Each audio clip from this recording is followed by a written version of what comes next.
Hello everyone, this is Statler, And I'm Waldorf. and we're here to talk about the path of the big green gods.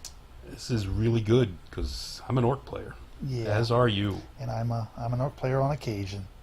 You're the occasional orc I'm the player. occasional player, yes. This is my army.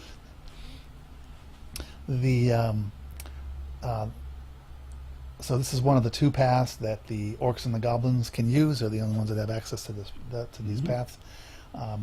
The base lore attribute is get them. I should say get him. Get 'em. Can't have proper English I on know. orcs. There's just something wrong here. It's kind of odd that they did that because Yeah. in the very next spell they went with the Exactly. M. Exactly. But Okay. anyway, Range 24. It's an augment. Augment. Augment. Come here, little doggy. you trying to argue with your augment? That's what it is. Augment. Last one turn. Target may roll ones to wound in combat. Re-roll. You You're allowed to roll ones. You're only allowed to roll ones. This is fantastic. Yeah. Target may re-roll ones to wound in combat. I think this is a very nice lore attribute It is. for an army that's built around close combat, generally speaking, It's a nice lore attribute. and that misses a lot. And the target do it. On an earlier version of this, it was orcs or something to that effect. Yes, and yes. But now that they made it target, it's really good because you can toss it on your Nasher herd or whatever, and even your big Gargantula spider or whatever, Gargantula spider. Yep. I like this lore attribute a lot. I like it. It's not overpowered. I mean, It's not overpowered. It's not re-rolling Because the first all few- your wounds. Some Right. things we have and we'll continue to talk about. But re-rolling ones is but it is It helpful. is only in combat, so it's not to shooting. Right. But still, it's a really nice spell. Attribute. First couple turns, it's not going to do much for you until you actually get into combat. Correct. But it's also a preventative thing. If the guy sees you throw that up on a unit, he's going to think twice about going in there if you're re-rolling your ones. Anyway, it gives him something to think about. I don't know that it'll make him think twice. It also may give things to think about when you're spamming some of the low casting spells, because all you really want is this. All you want is this bouncing this around. So he has to put dice behind things that maybe he doesn't really care about because he doesn't want that +1. Correct. The one reroll the ones. I mean. All right, that brings us to the base spell, the default spell, which is Atom Lads. Casting value of 10. Did you say Adam? Atom. As in Adam West? Atom Lads. Okay. Not Adam. Although he would make a good orc. Anyway, Atom Lads. Casting value of 10, range of 18. It's a hex.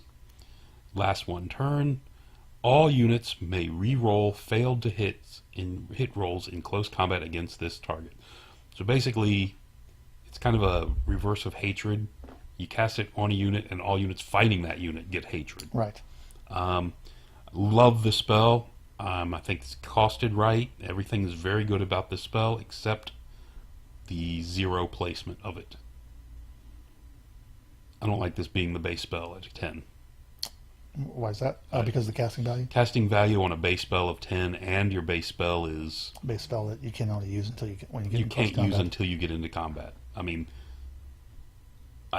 don't get me wrong. I really like this spell. It just needs to be switched out with something else, in my opinion. Yeah, and it's because it's targeting a specific unit. It's also one that you can use to cause somebody to think twice, right? Yes. Yeah, I agree. But yeah, again, just the downside to me is the high cast Sure. at the 0. You've heard on the other paths we've talked about. I'm not a huge fan of that at all. Right. No, I'm the same. Right. Okay, the next one is the Edbutt. Headbutt now. They got to put headbutt. the H in there. Sorry, that's what I said, headbutt. Headbutt. Yeah. Okay, good. Headbutt. That sounds very painful. Only yoga people can use this spell. Cast on a 6. The boosted version is a 13. Range is 24. Boosted is 18, but it's an aura. Hex, direct damage, focused, instant. Can only affect wizards. Targets suffer 1 strength 5 hit with armor piercing 6. Yep. So it's a nice little utilitarian spell. I like it. Basically, yeah, you can pick little plink away at wizards and as they're sitting there. Yeah. Especially, you get a wizard that miscast and took a wound somewhere, and now he's vulnerable at 24 inches away. For a hero level wizard. No, I think it's nice. Or just you may think twice about putting a lot of dice behind something because now they're down to 1 wound. Right, and if you get in a pack, you can cast it on a 13 aura. I don't see that happening much, but it's another option for you. Yeah, I don't see it happening. And at the 13s, that's a lot Right. of power that you're putting behind it. The only downside to this spell is the limit of it. You know, it's only affecting wizards. Right. I mean, that's the downside of this But spell. it is only a 6. It only costs on a 6, which is... I mean, a 6 is, for a focus, it's, Correct. it could be 50-50 if you're getting a +2 guy Yep. on a single die. So, that's pretty nice. And So it's a decent spell. Next one, number 2, is a Bashing Fist. This one casts on a 6, or you can boost it to 11. It only affects the caster if you cast it on a 6. If you boost it to 11, it has a 12-inch range, focused, augment, character only. So it remains in play. It's nice. always like that. Target gains +3 strength, +3 attacks, and magical attacks. This is really nice early on, just to drop on your caster and see if your opponent forgets about it. And your caster gets in combat, and all of a sudden he's hitting somebody pretty hard. I do believe in marking well that the spells are on a unit before, But Sure anyway, you do. you wouldn't know it. At an 11 with only a range of 12 is seems a little high to me. Maybe I'm just looking at that from an orc point of view. But it's a nice spell. It's a nice spell. The limitation of the 6 on a caster is fine. Casting on 11, though, to get a guy within 12 inches is kind of tough. But anyway. Yeah, I'm actually underwhelmed by this spell. Yeah. Because chances are you've already gotten your wizard in the close combat. I mean, chances are a person's not going to not notice it unless you're a Correct. cheater like you. I'm known for that. Yeah. So you need to get this thing off if he's in close combat. Now your savage orc shaman type of guys can fight a bit. You can protect them, but you're almost kind of counting on it sometimes. Like he's on the end of the unit and only facing one figure or whatever.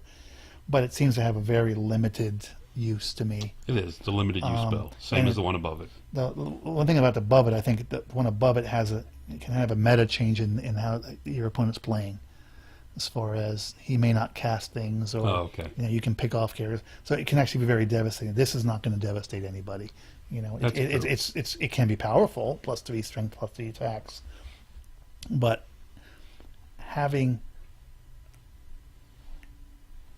I just think it's just too niche. Yeah. If it was the only niche spell in this lore, it might be okay, but I agree. Otherwise I think it's just too niche. That brings us to Oi, no dying. Oi. Oi. Clear. This is only refers to Australians. Australians. Australian orcs. Yes. Casting value is 8. The boosted version is 11. The range is 12. Boosted version is 12. It's an augment. Last one turn. Target gains ward save 5. We've talked about this on many other occasions. A ward save is a wonderful thing if you don't have one. And a casting value of 8 is not a terrible number to get it. 11's a little tough. Yeah. But range 24, that's with this army, it's probably everybody in your army is going to be within range 24. Probably. Chances are. Because this army, you tend to keep everything as Yes. you can under the bubble. Right. So I think it's very helpful for the army. Yeah, no. I mean, a casting value of 8 to save a third of your wounds you take. Yep. That's the way I look at that, and that's incredible. For an army that tends to have large blocks of guys. This is one of the best, if not the best spell in this list. I'll agree. It's one of the top spells in this list. This path. Yeah. That's the Oi No Dying. So that brings us to number 4. One of the other spells I really like, the Great Green Hand. Yeah, I had that once. I got some antibiotics for it though. Took care of it. Yeah. Okay. Oh wait. Cast on 11, boost to a 14. Range is 24. Last one turn. All right.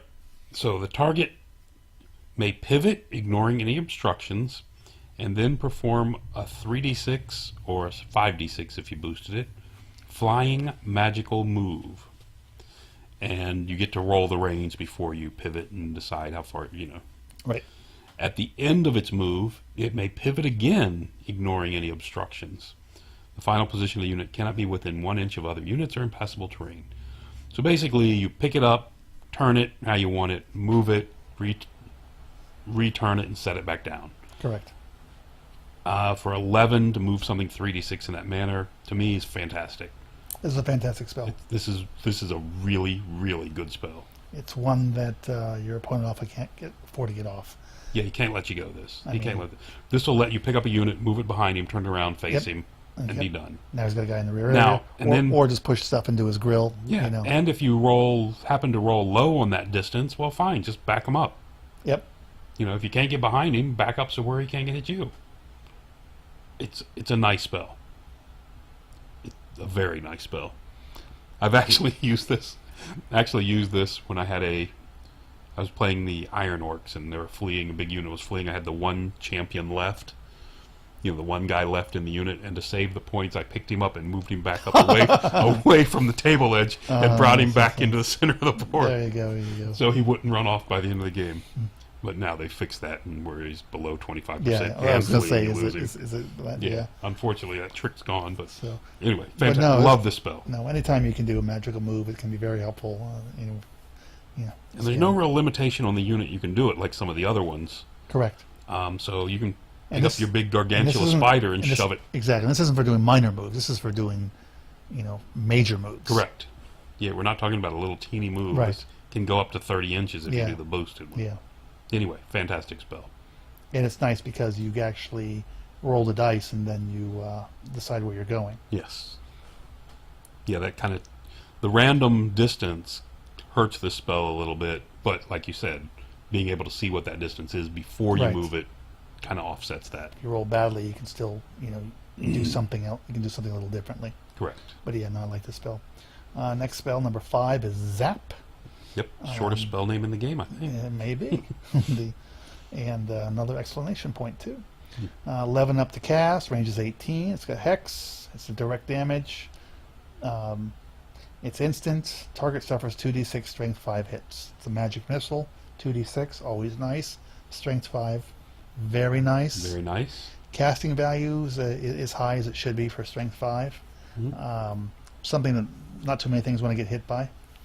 So range is only 18, but it's still decent. It's decent, once again, for an army that's usually going to try to get in people's grills. Correct.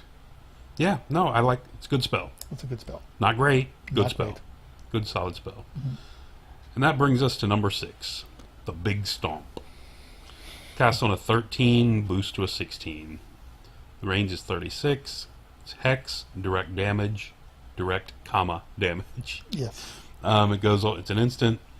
Place the 3-inch template anywhere with its center over a target unit and within range. Scatter the template d6. All models under the template suffer 1 strength 6 or 8 if you've boosted it. Hit with multiple wounds d3.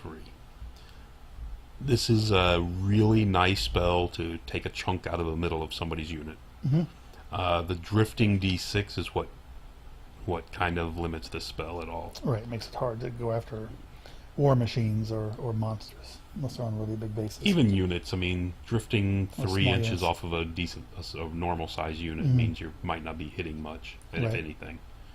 But this is a nice spell. I've always liked this spell. It's nowhere near what the old one used to be, but anyway, it's a very nice spell. Mm-hmm. Yeah, no, I like this spell. It's one that when you're, when most of your other spells aren't going to be doing much as you're approaching the enemy, this one's going to be pounding on them. Correct. And they're definitely not going to want this going off. Yeah, and it's probably, because of the scatter, it's probably more the fear of what it can do Yes. than what often it's going to do. But it does have a high casting value, and the boosted version is, nigh on impossible to get off. So, but like we talked about earlier, one of the other paths we talked about with the drop this on a center unit of ogres, and one, you hit right in the middle. You're hitting 9 of those guys, wounding them on a 2, and each one of those doing d3 wounds. Yeah. I mean, that can wreck an entire unit. Right, it's just a question of the scatter. Correct. If the scatter doesn't, if the You're scatter relying doesn't on go off. You're relying on a favorable scatter. Correct. And But- even a scatter, 1/3 of them hit. But as a, as a point of fear is, you don't want to. Do you want to risk it? Yeah, you can't risk that landing No. there. Yeah, exactly. And So I think 'cause it's that. I think it's what it can the do. fear of that is much you're right. greater, and just the number of dice it has to suck away on what it often will do. Correct. Yeah. So looking back, nice lore attribute. We will both like that. The 0 spell is a nice spell. It's just pricey and that for 0. Headbutt is kind of limited. Bashing Fists, again, kind of limited. But 3, 4, 5, and 6 are all good spells.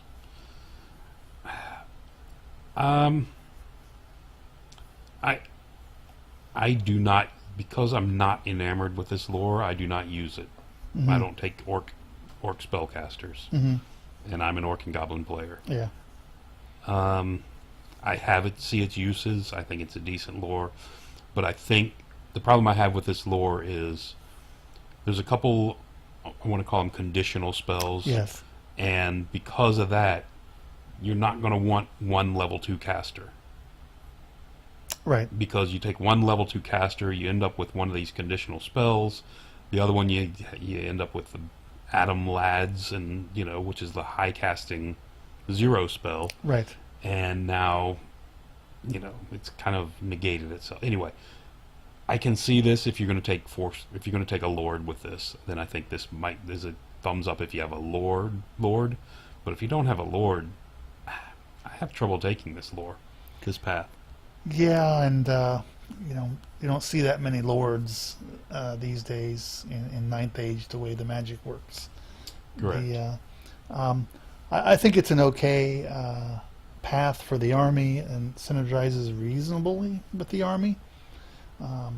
But yeah, having the conditional things and having generally, with the exception of a couple spells, relatively high casting value, so you're not getting a lot off. Right. I think it's while I'll give it a thumbs up because of the army, I do think it needs a little help. From looking at this, I kind of want to give it a thumbs up, but I can't because I don't use it. Right. I don't think it's a lore that it's a lore that I never choose to lose. Yeah. Well, we're not allowed to do so- thumb in the middle, So it doesn't go thumb in the middle, so it's going to Yeah. have to go thumbs down for me. Yeah, yeah. I think it just needs something.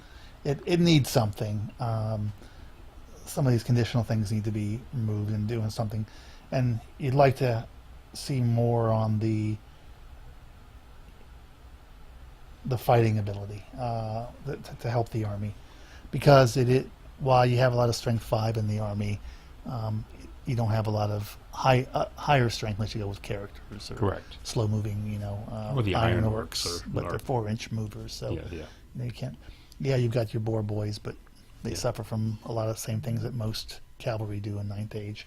Yeah, where's So- the +1 to strength? Where's the anyway. Yeah. So and even the bonuses, they're nice little bonuses, but they're not really strong bonuses like we've seen in some of the Other other paths. lures. The other paths, yes. My turn. And you have now other options. You have the little green gods, and Right. you have Wilderness. wilderness with the orcs. So Yeah. and wilderness definitely gives you a number of boost and magic missiles. Correct. So, and it's one of the better battle magic lures. So. It is. So- So, like I said, thumbs down from Waldorf, and you ended up with what, a thumbs up? Actually, you've convinced me. I'm going to thumbs down because Look at that. I can have wilderness instead of this, so Correct. I'd rather have wilderness. I mean, looking at the lore, you can't really say, well, I can have wilderness, so this is a thumbs down. But anyway, Well, I got to think of it in the context of the army. do. And this is a lore dedicated to one army. it is, and it's not. Look at the way this synergizes with the army compared to the way the Forge synergizes with the whatever they are, infernal dwarves. Infernal dwarves. Yes. So, and I think you'll see just a slight difference there. Anyway, Just just a slight. I'll get back off that. There's no anger on. I'll hop back off that I wagon detect again. no anger on your part. You're seeing no anger there. Good. Yeah. Perfect. Would you please put that sword down, please? All right, everyone. So basically, this ended up with 2 thumbs down, and Yes. that's it for the path of the good, big green gods. Yes. Almost said good green gods. Yeah, same thing. All right. Until next time. They are orcs. They are good. All right. That's it. Thanks. Bye.